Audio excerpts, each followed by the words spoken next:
Trust is a big deal in relationships. Has God ever broken a promise? Hey, it's Emily with Unlocked, your daily key to opening your heart to God. I really love that we're talking about promises today because today is actually my wedding anniversary. 4 years ago, I made a pretty big promise, and it amazes me to remember that a marriage promise is just a tiny reminder of the enormous promises God has made to us, His children. Does God keep all of His promises? We're going to be answering that today in our devotion. Today's is called I Promise, and it was written by Susan Grant. Have you ever trusted a friend and then found out they were not trustworthy? Maybe you confided in them, spilling your guts about something personal, and even though your friend promised to keep it to themselves, they didn't. When someone has broken the trust of another, it's a serious problem that can damage and even destroy relationships. Some people never get over the hurt broken trust has caused them. Another unfortunate consequence of broken trust is that we tend to view our relationship with God like we view our relationship with friends and family who have mistreated us. People have broken our trust, therefore we think, maybe God is the same way. In Genesis 18, God promised Abraham and his wife Sarah that they would become parents. But Sarah didn't believe him. After all, Sarah was 90 and Abraham was 100.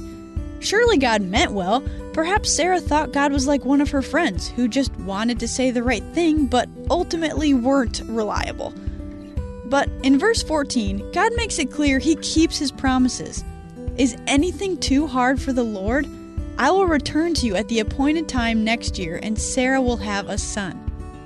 A year later, guess who had a son? It's important to learn to separate how people sometimes act from how God always acts.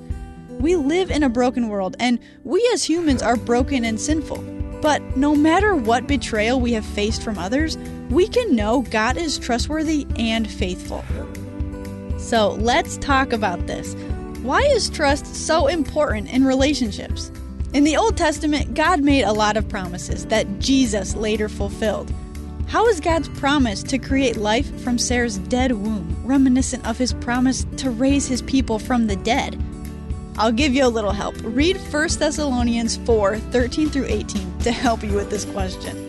And then check out Genesis 18, 10 through 15, Genesis 21, 1 through 3, and Hebrews 11, 11. All great passages to remind us of God's trustworthiness. And I'll leave you with this one. Numbers 23:19 says, God is not human that He should lie, not a human being that He should change His mind. Does He speak and then not act? Does He promise and not fulfill?